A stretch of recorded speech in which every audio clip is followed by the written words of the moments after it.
Hello दोस्तों, मैं मोहन वर्मा आपका एमवीजी सर बहुत बहुत स्वागत करता हूं आपके और हमारे इस प्यारे से चैनल एमवीजी सर पर। तो आज हम करने वाले हैं क्लास 11th का वो चैप्टर जो कि बच्चों को बहुत ही ज्यादा टफ लगता है। इतना ज्यादा टफ लगता है कि हमारे पास 90% ऑफ द स्टूडेंट इसको छोड़ के चले जाते हैं।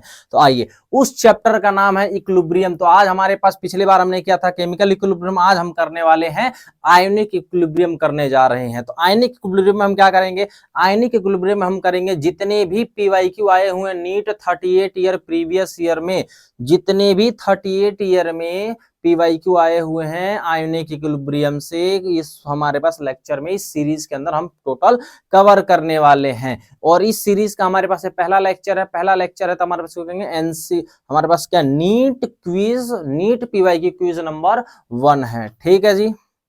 आइए, तो आपको इस चैनल पे क्या क्या देखने को मिल रहा होता है? आपको इस चैनल पे देखने को मिल रहा होता है एनसीईआरटी बुक के सॉल्यूशन और भी बहुत सारे बुक के सॉल्यूशन, सीबीएसई और हमारे पास और भी बहुत सारे स्टेट के पीवाईक्यू देखने को मिल रहा था। ऐसा ही IISER, CUET, NEET, AIIMS, BSc nursing, state wise BSc nursing और हमारे पास जेई मेंस, जेई एडवांस जैसे सारे हमारे पास एग्जामों के आपको पीवाईक्यू इस चैनल पे देखने को मिल रहा होता है। हमारा सिंपल सा नारा है, कॉन्सेप्ट से लेके कैरियर तक हम आपकी साथ जरूर देने की कोशिश कर रहे होंगे। तो देखिए, इस पूरे चैनल का एक ही गोल है, वन स्टॉप पीवाईक्यू सॉल्यूशन। सारे एग्जाम के लिए आपको एक ही जगह पे पीवाईक्यू देखने को मिल जाए और आप अपने टारगेटेड एग्जाम में बहुत अच्छा अचीव कर पाए। आइए, अगर आपको इस वीडियो का बेस्ट से बेस्ट आपको यूज करना है, बेस्ट से बेस्ट आपको यूटिलाइजेशन करना है, तो आप इस 4 स्टेप्स को फॉलो करिए। देखिए, आपका स्कोर बढ़ने लग जाएगा। पहला, हमारे पास हर इस लेक्चर, इस सीरीज के अंदर हर एक लेक्चर के अंदर आपको टोटल 10 वीडियो मिलने वाले हैं।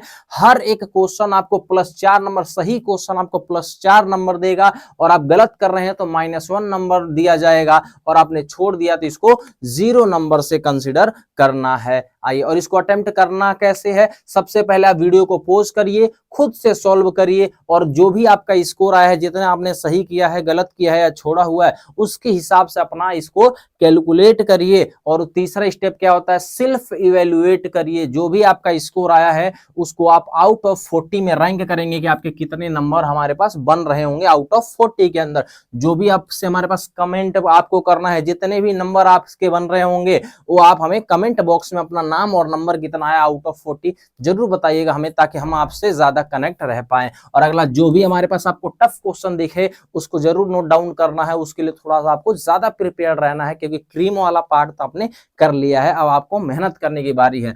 प्रो टिप्स आप देखेंगे। प्रो टिप्स क्या है?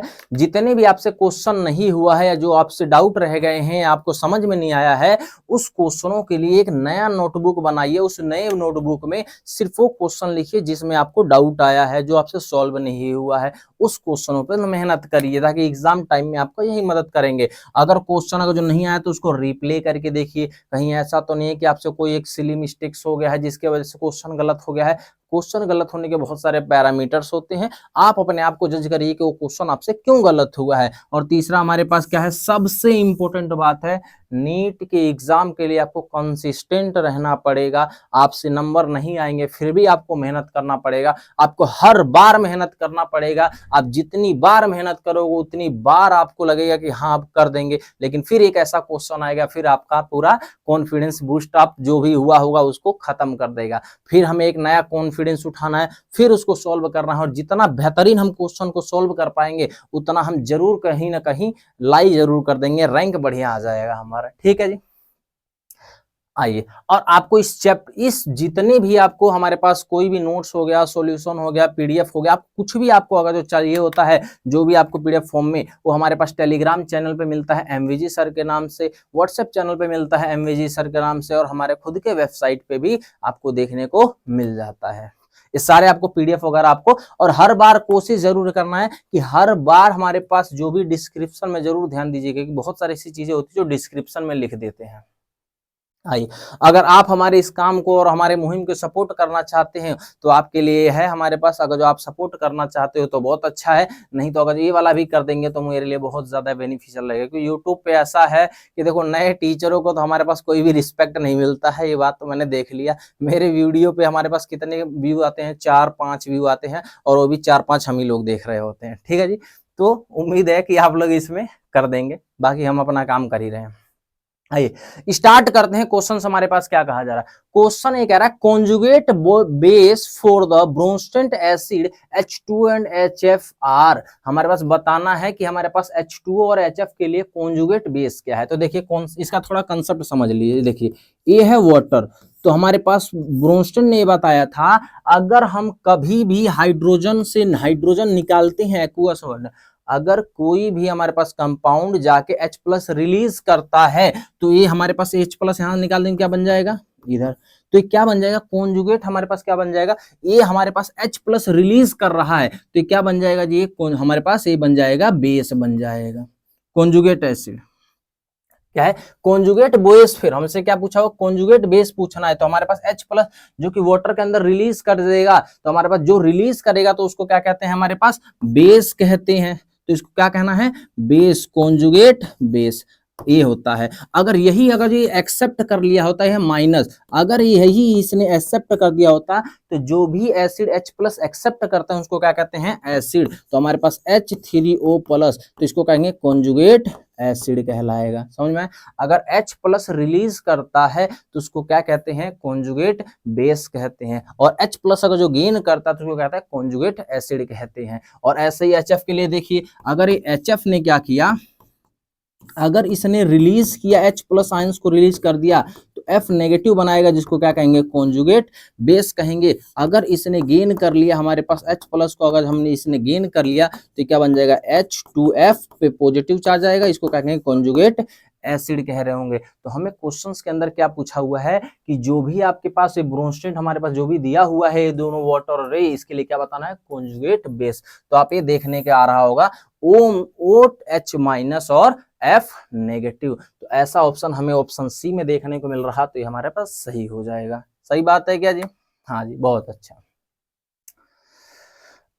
Which of the following cannot act at both Bronsted acid and Bronsted base? कौन सा ऐसा है जो कि ना H+ दे सकता है ना H+ ले सकता है, ऐसा कौन सा एसिड है? तो आप लोगों ने देखा होगा, इस वाले कंटेंट को चेक करिए। ए के अंदर अगर ए ने क्या किया और HCO3- है तो चेक करो, अगर H+ इसने ले लिया, H+ इसने लिए तो क्या बना H2CO3 बनाएगा, H2CO3 बनाएगा। तो हमारे पास, और इसने अगर जो गेन कर दिया तो क्या बनाएगा CO3 2- बनाएगा। अगर इसने माइनस अगर जो गेन कर दिया तो ये हो जाएगा हमारे पास कौन सा, दोनों कर रहा है, इसको कहेंगे हमारे पास कॉन्जुगेट एसिड। जो एक्सेप्ट किया हो एसिड है, जो डोनेट किया क्या कहलाएगा बेस कहलाएगा। और बी के अंदर चेक करिए, बी के अंदर है अमोनिया NH3 चेक करिए, अगर इसने एक्सेप्ट कर लिया तो एक्सेप्ट करेगा तो हमारे पास क्या बन जाएगा NH4+ बन जाएगा। और अगर इसने हमारे पास लूज कर दिया तो क्या बन जाएगा जी, ये बन जाएगा NH2-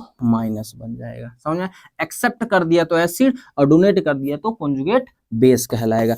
तीसरा को चेक करिए, अगर ये मेरे पास HCl है तो ये सिर्फ क्या कर सकता है दे सकता है, ये ले नहीं सकता है। कहाँ लेगा? समझ में आया? क्लोरीन का सारा ऑक्टेट भरा हुआ है, नहीं ले पाएगा। तो हमारे पास अगर इधर आएंगे हमारे पास क्या करने, ये प्लस करेंगे और हमारे पास क्या बनाएंगे, अगर प्लस करके हमारे पास H2Cl+ बनाते हैं तो ये नहीं बनेगा, ये सिर्फ हमारे पास H+ आपको क्या कर सकता है दे सकता है, तो Cl नेगेटिव बन जाएगा। समझ में? कॉन्जुगेट एसिड नहीं बन सकता इसका, सिर्फ कॉन्जुगेट बन सकता है डी। और डी वाला क्या कह रहा है HSO4 नेगेटिव। तो अगर HSO4 में से हमारे पास अगर एक H+ दे देते तो क्या बन जाएगा H2SO4 बन जाएगा। और हमारे पास इसमें से H+ अगर जो निकाल देते तो क्या बन जाएगा SO4 2-। तो ये सारा जितना भी आपको लिखा है, सारा लिखा है कॉन्जुगेट बेस। और इधर हमारे पास जितना भी कंटेंट लिखा है, क्या लिखा है कॉन्जुगेट एसिड। तो आपसे ये पूछा था दोनों कौन सा नहीं कर पा रहा है, तो आपसे ये देखना है ऑप्शन सी में ऐसा दोनों नहीं कर पा रहा है, क्योंकि हमारे पास क्लोरीन के पास कोई भी डी ऑर्बिटल खाली नहीं होता है। आइए अगला क्वेश्चन देखिए, which of the following fluoro compound is must likely to behave as the Lewis base. Lewis base कौन होता है जिसपे नेगेटिव चार्ज हो, यानी इलेक्ट्रॉन डेंसिटी ज्यादा, उसको लुईस बेस कहते हैं। समझ में आया?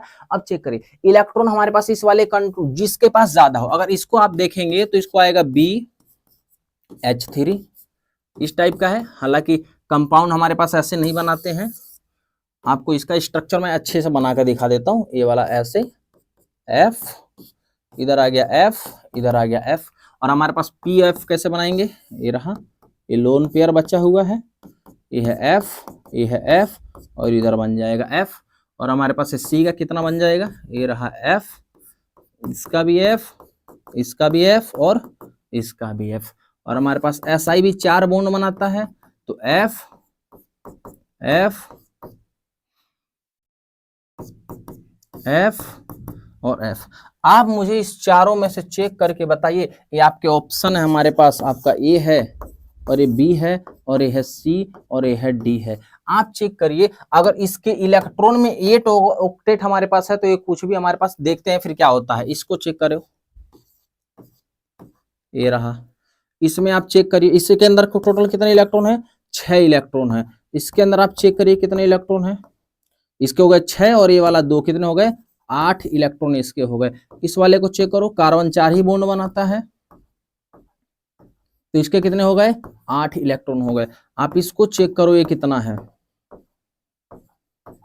ये कितना हो गया जी, 8 इलेक्ट्रॉन आपको देखने को मिला। बताइए, अगर कोई चीज इलेक्ट्रॉन हमारे पास, ध्यान देना है, अगर कोई कंपाउंड इलेक्ट्रॉन की कमी है, यानी इलेक्ट्रॉन उसके पास कम है ऑक्टेट में, तो लुईस एसिड की तरह बिहेव करता है। चेक कर, इसमें 6 है तो ये क्या बन जाएगा, ये लुईस एसिड बन जाएगा। ये क्या बन जाएगा, लुईस एसिड बन जाएगा, यानी 1 लोन पेयर को एक्सेप्ट कर सकता है। इस वाले को चेक करो, लुईस बेस बनेगा, क्यों, क्योंकि सर इसके पास क्या है, इसके पास है लोन पेयर है। समझ में आया सर, ये क्या है, लोन पेयर है।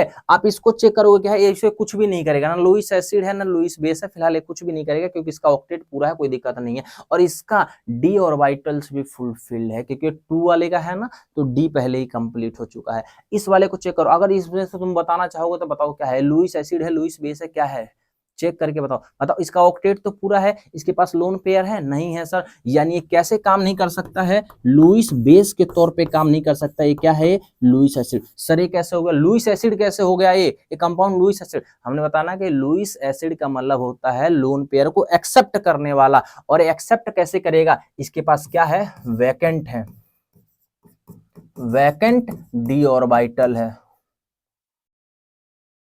इसके पास क्या है जी, वैकेंट डी ऑर्बिटल है, उसमें एक्सेप्ट करेगा। ये समझ में आया, उसमें एक्सेप्ट करेगा। इसके पास है वैकेंट डी ऑर्बिटल, बाकी सबके पास नहीं है। सॉरी, इसके पास भी है वैकेंट डी ऑर्बिटल, लेकिन इस पर लोन पेयर, तो लोन पेयर बेस करेगा। इस वजह से हमारे पास कहेंगे इसके पास वैकेंट डी ऑर्बिटल है, इसीलिए कैसा काम करेगा, ये काम करेगा लुईस एसिड की तरह, यानी लोन पेयर को एक्सेप्ट कर सकता है प्लस चार्ज देके। सही बात है क्या, सही बात है इतना, हाँ जी। तो इसका आंसर क्या जाएगा जी, आपसे पूछा हुआ है। अच्छा ये बताइए, अब 2 आ गया हमारे पास, Lewis base A, Lewis acid A भी है, लुईस एसिड ए भी है, तो भाई वो तो न्यूट्रल कंपाउंड है, उसके पे तो कोई दिक्कत नहीं, लेकिन सबसे ज्यादा जरूरत अभी फिलहाल इसको है। तो आपका ए वाला जो कंपाउंड है, ये लुईस एसिड की तरह ज्यादा मोस्ट लाइकली बोला है, मोस्ट लाइकली में हम इसको लेके चल सकते हैं। समझ में आया, इससे ज्यादा, क्योंकि ये तो पहले फुल्ली ऑक्टेट पूरा है, उसका ऑक्टेट भी पूरा नहीं है, और हमारे पास कंपाउंडों के अंदर एक चीज है, बड़ा ऑक्टेट पूरा होना चाहिए। एक मिनट, ये कह रहा है लुईस बेस, ओ हो सॉरी सॉरी सॉरी, ये लुईस बेस पूछा, मैंने लुईस एसिड लगा दिया, sorry sorry sorry, Lewis base पूछा है, तो लुईस बेस ये है, ठीक है जी, मैंने ये धूल, मुझे लगा लुईस एसिड कह रहा, सॉरी लुईस बेस है। which of there is least likely to हमारे पास act as the Lewis base. कह रहा लुईस बेस कौन है हमारे पास, उसको लिस्ट, यानी हमारे पास कौन सा है जो कि लुईस बेस है, तो जो लुईस एसिड नहीं रहेगा वही लुईस बेस है। तो चेक करिए, अभी इसको बताया मेरे पास क्या है, लुईस एसिड है, समझ में आया, ये क्या बन जाएगा जी, लुईस एसिड। बताइए इसके पास लोन पेयर है कि नहीं है, इसके पास लोन पेयर है तो क्या बन जाएगा, लुईस बेस। अभी इसका स्ट्रक्चर बनाए थे, इसको देखिए सीओ के पास, बताओ इसके पास भी लोन पेयर है कि नहीं है, हाँ जी, तो ये भी लुईस बेस है। और ये वाला एफ नेगेटिव, तो नेगेटिव चार्ज का मतलब क्या है जी, 2 इलेक्ट्रॉन है, और 2 इलेक्ट्रॉन का मतलब है क्या है, ये लोन पेयर के तरह ही बिहेव करता है, तो भी क्या है, लुईस बेस। तो आपके पास पूछा गया कि लुईस बेस कौन नहीं है, लिस्ट यानी कौन नहीं है, तो ऑप्शन ए वाला आ जाएगा। ठीक है जी, उम्मीद है कि आप लोगों को ये सेशन बहुत मजा आ रहा होगा। जो कमेंट आप करिएगा जरूर कि कितने आपके क्वेश्चन बन पाए, कितने नहीं बन पाए। which of the following is the least likely to behave Lewis Lewis base कह रहा है कि लुईस बेस, यानी लुईस बेस हमारे पास लिस्ट लाइकली होना चाहिए, यानी वो लुईस एसिड होना चाहिए। ठीक है जी, तो चेक करो, इसके पास लोन पेयर है यानी नेगेटिव चार्ज है, तो क्या आएगा लुईस बेस। इसके पास क्या है लोन पेयर है, तो क्या है लुईस बेस। इसके पास क्या है लोन पेयर है, तो क्या हो जाएगा ये लुईस बेस। इसके पास मैंने बताया ना 6 ही इलेक्ट्रॉन है, यानी हमारे पास ये वेकेंट ऑर्बिटल है, और वेकेंट ऑर्बिटल तो क्या बन जाएगा लुईस एसिड बनने का कोशिश कर रहा होगा, तो ऑप्शन नंबर डी हो जाएगा। ठीक है सर, आइए, which one of the following molecule hydrate act as the Lewis acid. Lewis acid कौन है, तो चेक करिए, अमोनिया के ऊपर क्या होता है लोन पेयर, तो लोन पेयर है तो क्या बनेगा लुईस बेस। वाटर के ऊपर भी क्या होता है लोन पेयर, तो लोन पेयर क्या बनेगा लुईस बेस। अभी मैंने बताया इसका ऑक्टेट पूरा है और इसके वेकेंट ऑर्बिटल भी नहीं है, वेकेंट ऑर्बिटल भी नहीं है, तो ये कैसे भी काम नहीं करेगा, ना लुईस एसिड है ना लुईस बेस है। इस वाले को चेक करो, अभी मैंने बताया ना, इसको बताओ क्या लिख सकते हैं, BH3 लिख सकते हैं कि नहीं लिख सकते हैं, 2 बार जी आप इसको चेक करो, इसको BH3 लिख सकते हैं, BH3 2 टाइम्स लिख सकते हैं, तो इसका अभी भी स्ट्रक्चर ऐसा हो गया, आप ये लो, इसका H, इसका H, और हमारे पास इसका H, और हमारे पास इसका H, इसका B, इसका H, इसका H। देखो ये बनाना बॉन्ड के तौर पे हमारे पास, इसका बनाना बॉन्ड के तौर पे यही है वो बनाना बॉन्ड है। बताओ, एक सेंटर और ये 2 सेंटर और ये कितना आया 3 सेंटर, तो इसी को कहते हैं 3 सेंटर 2 इलेक्ट्रॉन। क्यों 2 इलेक्ट्रॉन, ये रहा 2 इलेक्ट्रॉन, यही हमारे पास 3 सेंटर 2 इलेक्ट्रॉन सेंट है, इसी को क्या कहते हैं बनाना बॉन्ड कहते हैं, बनाना बॉन्ड। और इसी को हमारे पास क्या कहते हैं bridge, bridging hydrogen, bridge head हमारे पास हाइड्रोजन कहा जाता है। तो ये क्यों हो रहा है, क्योंकि हमारे पास कितना चाहिए, इसके पास हमारे पास टोटल ऑक्टेट में इसके 8 इलेक्ट्रॉन नहीं है, इसीलिए कैसा काम करेगा जी, इसका हमारे पास ऑक्टेट पूरा हमारे पास ऑक्टेट नहीं है, इसका ऑक्टेट इसका फुलफिल नहीं है, तो कैसे करेगा लुईस एसिड की तरह करेगा। और हमसे लुईस एसिड हमारे पास पूछा था कि कौन सा लुईस एसिड है, तो ऑप्शन नंबर सी वाला हो जाएगा। आइए, which of the following molecule act as a Lewis acid, कौन सा है लुईस एसिड, तो चेक करिए वही वाला बात, लोन पेयर है, ऑक्सीजन के पास लोन पेयर है तो क्या बन जाएगा लुईस बेस। नाइट्रोजन के पास क्या जी लोन पेयर है तो क्या बन जाएगा लुईस बेस। इधर देखो फॉस्फोरस के ऊपर क्या है लोन पेयर, तो क्या बन जाएगा लुईस बेस। अभी बार बार बता रहे हैं, तो इसके पास क्या है वेकेंट ऑर्बिटल पड़ा हुआ है, ये वेकेंट है, और जैसे ही हमने सुना नाम वेकेंट, तो क्या बन जाएगा लुईस एसिड बन जाएगा। तो लुईस एसिड हमसे पूछा गया था, तो लुईस एसिड ऑप्शन नंबर क्या आ जाएगा डी वाला आ जाएगा। अगर आप लोगों को सेशंस में मजा आ रहा है, आप लोग फील कर पा रहे हो और आपसे क्वेश्चन सही हो रहा है, तो नीचे कमेंट बॉक्स में जरूर कमेंट करके बताइएगा कि आप लोगों को सेशंस कैसा लगा है, ताकि हम इंगेज रहें आपस में। आइए, कॉन्जुगेट एसिड ऑफ हमारे पास NH2 माइनस, चेक करिए अगर मेरे पास NH2 माइनस है, तो चेक करो एसिड होता है जो कि H प्लस क्या करता है एक्सेप्ट करता है, तो इधर क्या आएगा NH3, इसका क्या बन जाएगा कॉन्जुगेट एसिड बन जाएगा। अगर इसका कॉन्जुगेट बेस पूछा होता तो क्या करते, इसमें से माइनस कर देते, एक हाइड्रोजन प्लस को माइनस कर देते, तो इधर क्या आ जाता है जी, अगर ये माइनस कर देते तो NH2 माइनस आ जाता, ये कहलाता कॉन्जुगेट बेस, ये कहलाता कॉन्जुगेट बेस, और ये कहलाता है कॉन्जुगेट एसिड। तो क्वेश्चन के अंदर क्या बोला कॉन्जुगेट एसिड, तो ऑप्शन नंबर क्या आ जाएगा ऑप्शन नंबर डी आ जाएगा कॉन्जुगेट एसिड। एसिड होता है जो H प्लस एक्सेप्ट करता है। आइए, the strongest conjugate base is, strongest conjugate base बताना है, बेस बताना है, तो हमारे पास स्ट्रॉन्ग कॉन्जुगेट बेस कौन होता है जो वीक एसिड से मिलकर बना हुआ है। तो आइए सबसे पहले इनका एसिड बना लेते हैं। तो एसिड बनाएंगे तो चेक करिए हमारे पास क्या है SO4 2 माइनस, जैसे इसके अंदर हमने क्या किया 2 हाइड्रोजन को ऐड कर रहे हैं, तो हमारे पास क्या बन रहा है H2SO4 बन रहा है। बी हमारे पास अगला क्या है Cl माइनस, ये है Cl माइनस, Cl माइनस के अंदर अगर एक H प्लस ऐड कर रहे हैं तो क्या बना रहा है जी HCl। C हमारे पास C है NO3 नेगेटिव, NO3 नेगेटिव, अगर मैंने इसके अंदर एक H प्लस मैंने ऐड कर दिया तो क्या बन जाएगा HNO3 CH3 बन जाएगा।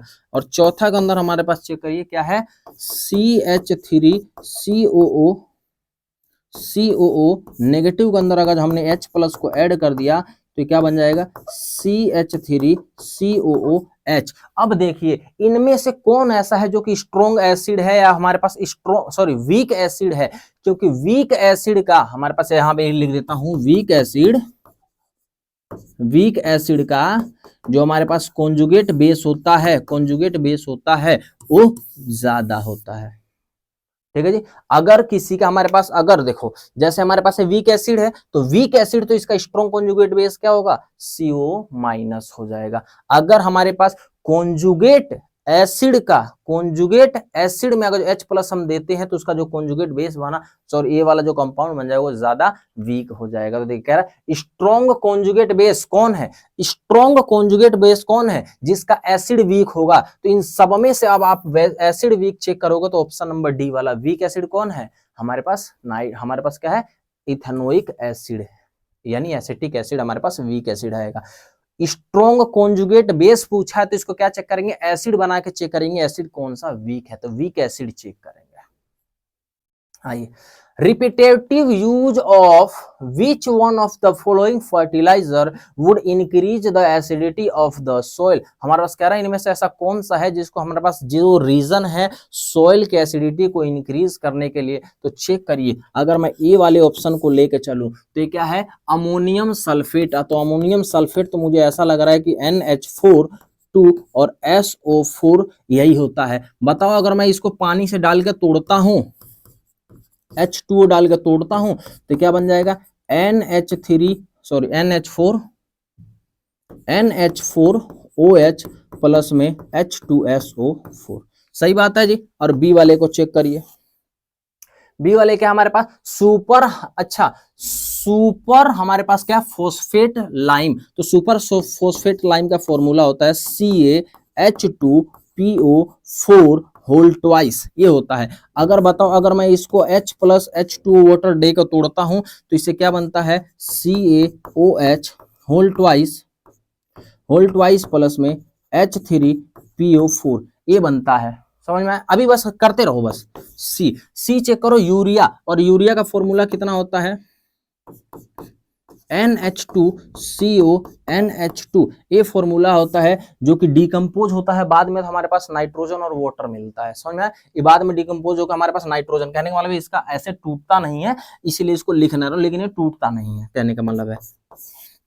डी वाले को देखो, पोटेशियम नाइट्रेट यानी KNO3, अगर मैं इसको तोड़ता हूं तो बताओ क्या आएगा वाटर के प्रेजेंस में, तो क्या बन जाएगा, KOH प्लस में HNO3। अब चेक करिए, कह रहा है कि कौन ऐसा है जिसमें एसिडिक हो पाएगा, तो चेक करो, ये लाइम है, लाइम वैसे ही समझ में आ रहा था, बेस है यानी ये वाला ऑप्शन नहीं होगा। क्यों नहीं होगा, अब उसका रीजन समझ लो। अगर मेरे पास इसको तोड़ता हूं तो ये चेक करो स्ट्रॉन्ग बेस है और ये क्या है, वीक एसिड है। अगर स्ट्रॉन्ग बेस है और वीक है तो इसका जो pH आएगा वो हमारे पास कितना आएगा, ग्रेटर देन 7 आएगा, यानी कैसा काम करेगा, एज अ बेस के तौर पे काम करेगा। समझ में आया क्या ये बात? अगर हमारे पास एक किससे मिलकर बना होगा, तो इससे मिलकर बना होगा स्ट्रॉन्ग बेस प्लस में वीक एसिड। तो आपने 10वीं से पढ़ रहे हैं ये बातें कि हमारे पास स्ट्रॉन्ग बेस रहेगा तो इसका जो हमारे पास जो एसिड बनेगा, जो भी सॉल्ट बनेगा, जो सॉल्ट बना है वो कैसा रहेगा, बेसिक मीडियम का रहेगा, यानी इसका pH से 7 से वैल्यू ज्यादा रहेगा, pH इसका 7 से ज्यादा रहेगा, नहीं बेस के तौर पे काम कर रहा है। इसका तो हमारे पास pH से लेना देना नहीं है, ये डायरेक्टली इस्तेमाल। अच्छा, जब ये रहेगा ना ये कंपाउंड तो ऐसे टूटता है, Ca+2 में और ऑक्सीजन माइनस में, और यहाँ से जो एसिड होता है ये H+ देता है, तो ये दोनों मिलके हमारे पास वाटर बना लेते हैं। और ये वाला जो कैल्शियम होता है डायरेक्ट सॉइल का लिए इस्तेमाल कर लिया जाता है। समझ में आया? अब इस वाले को चेक करो, ये वाला कैसा है, स्ट्रॉन्ग बेस, और ये वाला कैसा है, स्ट्रॉन्ग एसिड। बताओ स्ट्रॉन्ग एसिड और स्ट्रॉन्ग बेस से मिलकर बनने वाला कंपाउंड एक कैसा रहेगा, ये इसका जो pH रहेगा वो कितना रहेगा, इसका जो pH रहेगा वो 7 के बराबर रहेगा, यानी स्ट्रॉन्ग एसिड भी है और स्ट्रॉन्ग बेस भी है, तो इसका जो बनेगा इसमें। और एक वाला कैसे टूटेगा जी, ये वाला टूटता है ऐसे, H प्लस और NO3 माइनस, और जैसे ही टूटेगा तो हमारा सॉरी K है, तो पोटेशियम सॉइल इस्तेमाल कर लेता है और नाइट्रेट भी सॉइल इस्तेमाल कर लेता है। नाइट्रेट का बहुत अच्छा सोर्स होता है सॉइल, तो ये इस्तेमाल कर लिया जाएगा। यूरिया क्या है, यूरिया का हमारे पास जो फॉर्म है इस्तेमाल कर लिया जाएगा, कौन से, नाइट्रोजन और वाटर बना के इसका इस्तेमाल कर लिया जाएगा। ऐसे वाटर तो मैं क्या गलत कह रहा हूँ, CO2 बना के इसका इस्तेमाल कर लिया, सॉइल के द्वारा इस्तेमाल, यानी इसका एसिडिटी वगैरह से कोई लेना देना नहीं है। लेकिन ये वाला चेक करो, ये वाला क्या है, स्ट्रॉन्ग एसिड और ये क्या है, वीक बेस। तो बताओ इसका जो पीएच रहेगा, इसका जो पीएच रहेगा वो पीएच जो कैसा रहेगा, लेस देन 7 रहेगा, यानी मतलब क्या है, ये एसिडिक है। ये वाला क्या है, एसिडिक है। तो ये एसिडिक बनाने का रीजन समझ में आ गया। तो इसमें वजह से ये वाला, अच्छा ये वाला दोबारा आपको फर्दर टूट जाता है अमोनिया में, आपके दोबारा फर्दर टूट जाएगा अमोनिया प्लस में वाटर, और वाटर भी इस्तेमाल हो जाता है और अमोनिया भी इस्तेमाल हो जाता है। लेकिन ये वाला जो बच गया H2SO4 वही आपको तकलीफ देगा, वही आपसे मजा लेगा। समझ में आया जी। तो इसका ऑप्शन नंबर क्या हो जाएगा, ऑप्शन नंबर इसका ए हो जाएगा, जो कि रिपीटेटिव यूज से हमारे पास अमोनियम सल्फेट होता है। तो आज वाला ये लेक्चर खत्म हो गया। तो मिलते हैं आपसे किसी एक अगले वीडियो में, तब तक के लिए आप जो भी स्कोर रहेगा नीचे कमेंट करके बताइए, और आपको क्या चाहिए, कौन से लेक्चर चाहिए, कितना हमारे पास जेई का, नीट का, सीयूटी का, किसका लेक्चर चाहिए, वो आप कमेंट करके बताओ। हम हर एक लेक्चर देने को तैयार हैं, हम पूरे अवेलेबल हैं यूट्यूब पे पूरे टाइम के लिए। तो आइए, जो भी हमारे पास आपको चाहिए हमें बताइए, और हमें जो देना है हम आपको दे रहे हैं, और ऐसे मिलकर दोनों आप आपस में लगते रहते हैं। तो मिलते हैं किसी एक अगले वीडियो में, तब तक के लिए बाय बाय, धन्यवाद, जय Shri Ram, good night, bye bye.